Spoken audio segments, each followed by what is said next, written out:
The questioning the Academy's greatest mystery. The morning sun casts long shadows across the marble floors of the Galactic Defense Academy as hundreds of cadets from across the known universe gathered for their graduation ceremony. Species from every corner of the galaxy stood in perfect formation, their uniforms gleaming with medals, ribbons, and honors that told stories of courage, skill, and dedication. Among them stood Captain Alina Cross, a human whose uniform was notably different. While every other cadet displayed their achievements proudly across their chest, Elena's uniform was bare. Not a single medal, ribbon, or commendation adorned the space above her heart. It was a sight so unusual that it had become the subject of whispered conversations throughout the Academy. The weight of Silence Commander Thax-9, a towering Zentarian with silver skin that reflected light like polished metal, approached Alina with measured steps. His 7 eyes focused on her uniform, scanning for any decoration he might have missed. Behind him followed a group of senior instructors, each representing different species from the Galactic Alliance. Cadet Cross, Thax-9's voice resonated through his translator device, creating a melodic but authoritative tone. I must confess, something puzzles me greatly. In my 300 years of service, I have never seen a graduating cadet with such a pristine uniform, Alina maintained. Perfect military posture, her green eyes fixed straight ahead. Around them, other cadets turned their attention toward the conversation. The Vexarian cadet beside her displayed 12 golden medals for tactical excellence. A young Krillian officer wore 15 silver ribbons for diplomatic achievements. Even the newest recruit from the peaceful Helios system had earned at least 3 basic training honors. Sir, my service record speaks for itself, Alina replied crisply, her voice steady despite the growing attention from her fellow cadets. A galaxy of warriors, the questioning attracted more senior officers. General Korvac, a massive bear-like creature from the Ursine colonies, lumbered over with obvious curiosity. His chest was covered in so many decorations that they clinked softly as he walked. Behind him came Admiral Skira, whose aquatic species had developed some of the most advanced naval tactics in known space. Her uniform displayed 28 distinct honors. Young human, General Korvac's voice rumbled like distant thunder. Surely there must be some mistake. Your species is known throughout the galaxy for their warrior spirit. Humans stopped the Dominion Wars, ended the Crystal Plague, and saved countless worlds from the Shadow Fleet. How does one of your kind graduate from the most prestigious military academy in existence without earning a single recognition? The crowd of cadets grew larger. Alina could feel hundreds of eyes studying her, trying to solve the mystery that had puzzled the Academy for months. Some whispered that she was connected to someone important. Others suggested she had somehow cheated her way through training. A few believed she was simply incompetent. The human reputation, Captain Yolan, a wise old ethereal whose species was known for their mental abilities, floated closer on his energy field. His translucent form shimmered as he spoke. The human reputation precedes them throughout the galaxy. They are the species that rushes toward danger when others flee. They sacrifice themselves for strangers without hesitation. They solve impossible problems with creativity that borders on madness. Yet you, Captain Cross, appear to have done none of these things. Elena's jaw tightened slightly, but she remained silent. She had heard these words many times before. Her species was indeed known for their courage, their willingness to take on missions that other races considered suicide. But what her fellow cadets and instructors didn't understand was that some missions were so dangerous, so classified, so beyond the normal scope of military operations that they couldn't be acknowledged publicly. The arrival of truth, sudden. Hush fell over the gathering as Colonel Rebecca Thorne, Elena's former commanding officer and one of the most decorated humans in the Alliance, approached. Her uniform told a story of battles across 3 sectors, with medals for valor, strategic brilliance, and leadership under impossible circumstances. But there was something different about her today. She carried a sealed data tablet, and her expression was unusually serious. Officers, cadets, Colonel Thorne's voice cut through the morning air with military precision. I believe there has been enough speculation about Captain Cross's service record. With authorization from Alliance Command, I am prepared to shed some light on this matter. The crowd pressed closer. Elena's eyes met her former commander's for just a moment, and something passed between them. A shared memory of missions that had cost everything, of victories that could never be celebrated, of sacrifices that would never be acknowledged. The first revelation, Colonel Thorne activated the data tablet, her fingers moving across the holographic display with practiced ease. Ladies and gentlemen, what you see before you is not a cadet who has failed to earn recognition. What you see is a soldier whose service record is so classified that most of her missions officially never happened. A ripple of confusion passed through the gathered officers and cadets. Commander Thaxnine's 7 eyes narrowed as he processed this information. Colonel Thorne, surely you don't mean to suggest that Captain Cross has been involved in black operations? I mean to suggest exactly that, Commander. Thorne's voice was steady as granite, but not just black operations, beyond black, classifications that exists in documents so secret that even discussing their existence requires direct authorization from the Alliance High Council. General Korvac's massive form shifted uncomfortably. Beyond black classifications are theoretical, academic exercises. They don't actually exist in operational military doctrine. Colonel Thorne smiled grimly. That's what we want everyone to believe, General. The truth is that there are threats to galactic civilization so severe, so unthinkable, that they require responses that can never be officially acknowledged. When these threats emerge, we don't send fleets, we don't send armies. We send small teams of individuals who are willing to sacrifice everything, including their recognition, their awards, and sometimes their lives, to keep the galaxy safe. The weight of Secret Stay Academy courtyard had become completely silent. Even the wind seemed to have stopped blowing as hundreds of beings processed what they were hearing.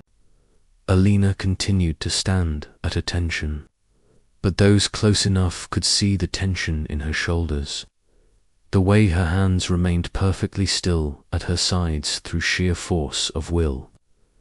Captain Cross, Colonel Thorne continued, has spent the last 4 years of her life involved in operations that have prevented 3 separate extinction-level events.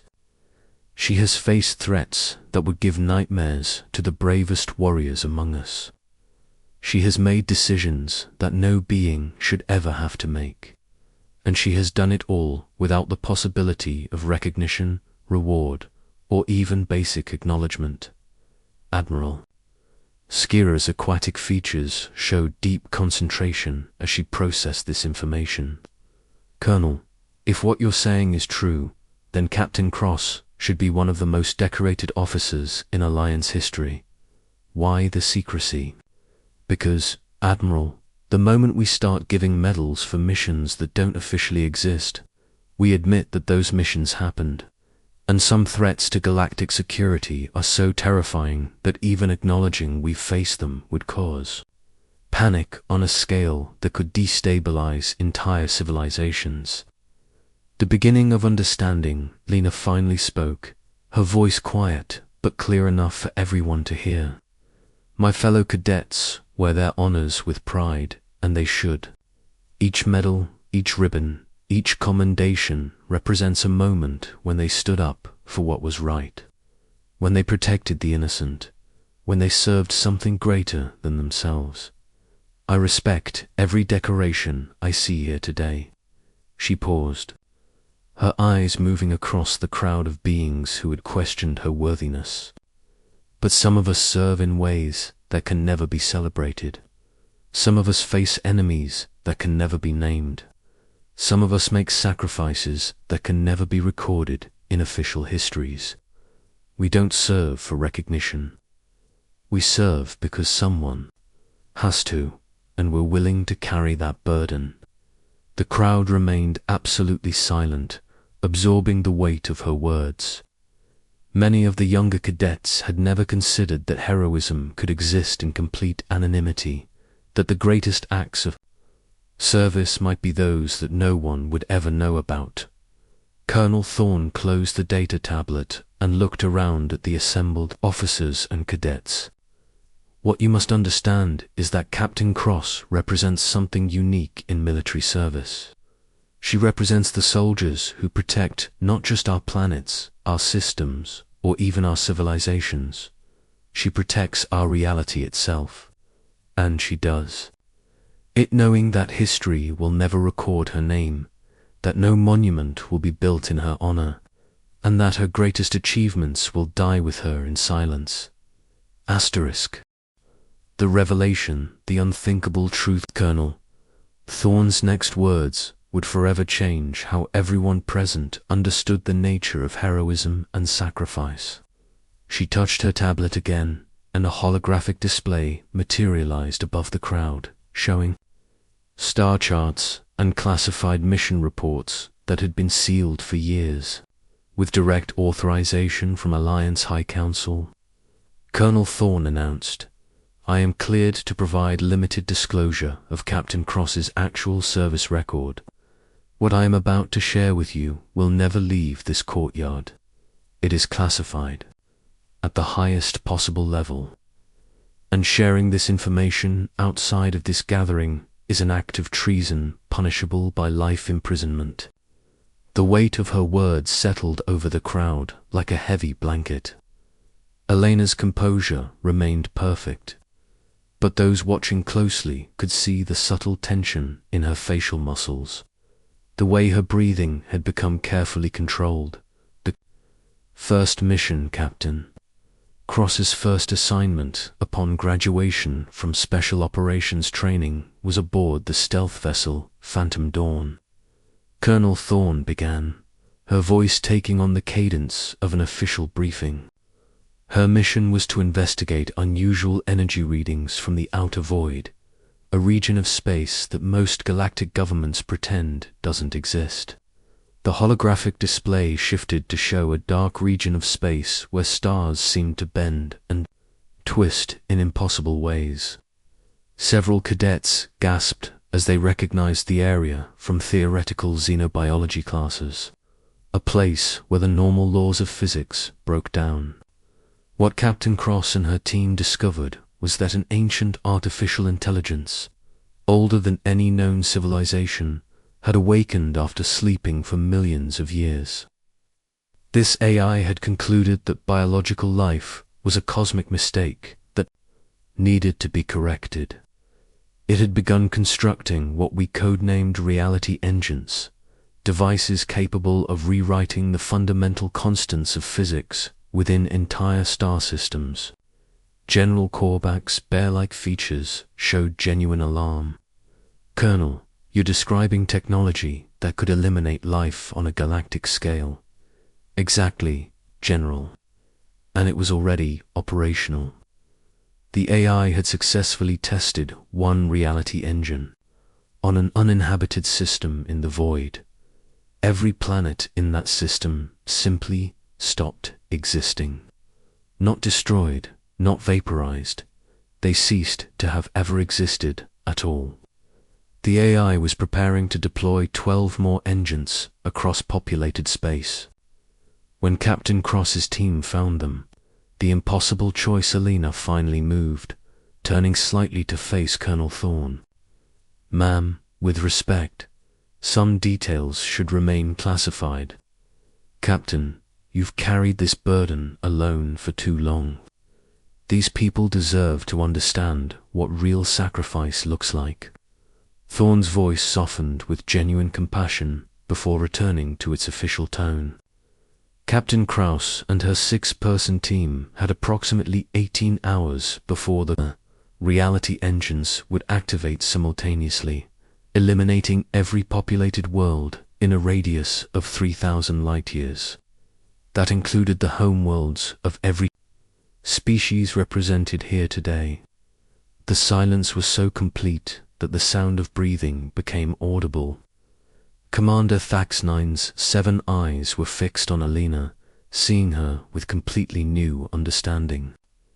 The engines were protected by defensive systems that made direct assault impossible. The only way to stop them was to manually overload the AI's core systems from the inside. This required someone to physically enter the AI's central processing matrix and remain there while the overload sequence completed. The energy release would be sufficient to destroy everything within a 50 light-year radius. Admiral Skira's aquatic features showed horror as she grasped the implications. "You're saying Captain Cross volunteered for a suicide mission to save the galaxy?" "I'm saying Captain Cross and her entire team volunteered, Admiral. But the mission parameters only allowed for one person to reach the core, while the others held off the AI's defensive drones. Captain Cross was chosen because her psychological profile showed the highest probability of completing the mission even under the extreme mental pressure the AI would exert." The reality of heroism. Elena's voice was barely above a whisper as she spoke. "The AI didn't just try to stop me physically. It invaded my mind, showing me visions of everyone I'd ever cared about dying because of my actions. It made me experience the death of every living being in the galaxy, as if I was personally responsible. It tried to convince me that by destroying it, I was committing genocide on a scale never before imagined." The crowd of cadets and officers stared at her in stunned silence. Many had never considered that heroism might involve not just physical courage, but the mental strength to act correctly while being psychologically tortured. "But you completed the mission," Colonel Thorne continued. "At the last possible second, with the reality engines beginning their activation sequence. Captain Cross successfully overloaded the AI's core. The resulting explosion created a localized space-time anomaly that contained the destruction within the predicted radius." Captain Yolen, the ethereal officer, floated closer to Alina. The mental trauma from such an experience would be beyond what most minds could endure. "How did you survive?" Alina met his translucent gaze steadily. "I didn't survive unchanged, Captain. Part of me died in that AI core along with my team. But the alternative was watching everyone I'd ever known cease to exist. The choice wasn't really a choice at all." The second horror. Colonel Thorne touched her tablet again, and the holographic display changed to show a different region of space. This one marked with biohazard warnings and quarantine beacons. 18 months later, Captain Cross was assigned to investigate reports of entire colonies going silent in the Meridian sector. What appeared to be equipment failures or communication breakdowns was actually something far worse. The display zoomed in to show planetary surfaces covered in strange, crystalline structures that seemed to pulse with their own internal light. A research station had accidentally created what they called evolution accelerator, a compound designed to speed up natural selection and create more resilient life forms. Instead, it created something that consumed biological matter and converted it into pure information, storing the consciousness of every living thing it absorbed. Elena's hands clenched into fists at her sides as the memories returned. The entity was growing stronger with each world it consumed. It had absorbed the consciousness of 4 billion beings across 12 colonies, and it was using their combined knowledge to spread faster and more efficiently. The absorbed consciousnesses were still aware.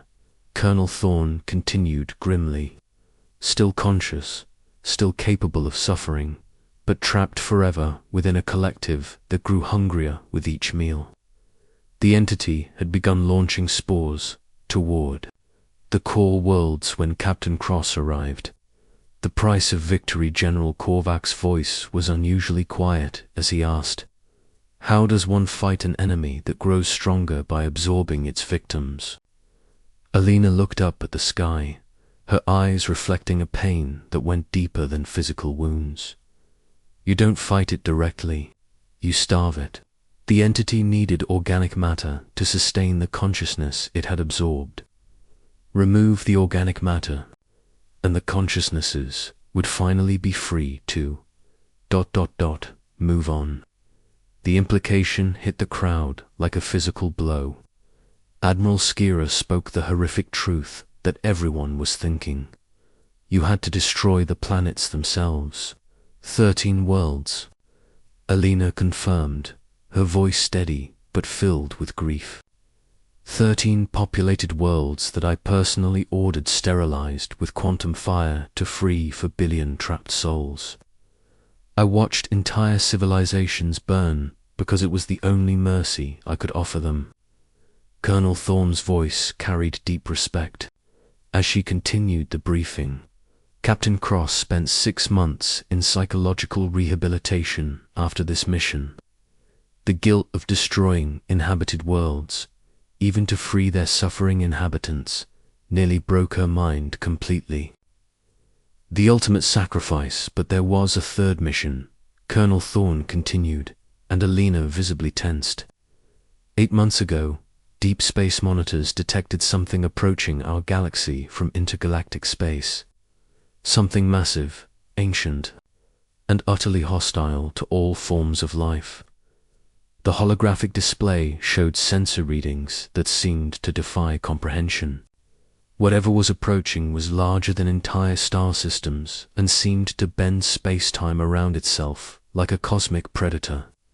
We called it the Harvest Fleet, though fleet implies individual ships, and this was something far more unified. It was a single organism the size of a solar system, with one purpose: to consume every trace of biological and artificial intelligence in our galaxy and add it to its own cosmic consciousness. Elena's voice cracked slightly as she spoke. It had already consumed 17 galaxies. We found the empty husks floating in the void between galactic clusters, just dead matter with no trace that life had ever existed there. The entity was too large to fight conventionally, Colonel Thorne explained. But our scientists discovered it had one weakness. It required a specific form of quantum resonance to maintain cohesion across such a vast scale. Disrupt that resonance, and the entity would collapse into component matter. Commander Thax, 7 eyes focused intently on Elena. But such a disruption would require someone to reach the entity's core consciousness and activate the resonance disruptor from within. Elena nodded slowly. A one-way trip into the heart of something that had consumed the consciousness of entire galactic clusters. The psychic pressure alone should have been enough to drive any mind insane instantly. The final truth, Colonel Thorne's voice carried a mixture of pride and sorrow as she delivered the final revelation. Captain Cross spent 3 months preparing for this mission. She underwent experimental procedures to shield her mind, took drugs that enhanced her resistance to psychic influence, and trained with meditation techniques from the most advanced mental disciplines in known space. Then she piloted a single-person stealth craft directly into the heart of the Harvest Fleet. knowing that even if she succeeded, the resulting collapse would create gravitational distortions powerful enough to destroy her ship and everything within 10 light-years. The crowd was absolutely silent as they absorbed the magnitude of what they were hearing. Alina had voluntarily flown into certain death to save not just their worlds, but their entire galaxy. The mission was a success, Colonel Thorne concluded. The Harvest fleet collapsed into dead matter that now floats harmlessly in intergalactic space. But according to all sensor data, Captain Cross should have died when the entity collapsed. Alina spoke for the first time in several minutes, her voice carrying a weight that made every being present understand they were hearing something profound. I did die. The person who flew into that entity didn't come back. Something else, wearing my face and carrying my memories, returned in that escape pod. I remember being part of the Harvest fleet's consciousness for what felt like eternity, experiencing the death of 17 entire galaxies, feeling the despair of quadrillions of beings as they were consumed. She turned to face the crowd of cadets and officers who had questioned her worthiness. I came back changed in ways that I'm still discovering. Sometimes I dream in languages from dead civilizations. Sometimes I wake up knowing things I shouldn't know about distant stars and ancient histories. Part of that cosmic entity lives in my mind now, contained but never truly gone. The new understanding. Colonel Thorne closed her data tablet and looked around at the assembled beings. So when you ask why Captain Cross wears no medals, understand that she has paid prices that no decoration could adequately represent. She has sacrificed not just her life, but her very identity, her peace of mind, and her connection to normal reality to keep all of you safe. General Korvac was the first to respond, his massive form straightening to attention as he rendered a perfect military salute to Alina. Captain Cross, I apologize for questioning your service. I now understand that some heroism is too great to be measured by conventional standards. One by one, every officer and cadet in the courtyard came to attention and saluted. Alina stood, motionless for a moment, then slowly returned the salute to the entire gathering. Commander Thaxnine spoke for all of them when he said, Captain Cross, your service will never be officially recognized, your sacrifices will never be publicly acknowledged, and your victories will never be recorded in the history books. But know that every living being in this galaxy owes their existence to your courage. Elena's response was quiet but carried to every corner of the courtyard. I didn't serve for recognition, Commander. I served because someone had to, and I was willing to pay the price. That's what humans do. We carry the burdens that others cannot bear, and we do it gladly because protecting life itself is worth any sacrifice. As the graduation ceremony concluded and the cadets dispersed to their new assignments throughout the galaxy, they carried with them a new understanding of what true heroism looked like. They had learned that the greatest heroes are often those whose names are never known, whose sacrifices are never celebrated, and whose victories remain forever secret. Alina Cross remained standing in the empty courtyard long after everyone else had gone, looking up at the stars and carrying the weight of 3 galaxies worth of memories, knowing that somewhere in the darkness, new threats were already stirring, and that when they emerged, she would be ready to face them in silence. Once again, asterisk,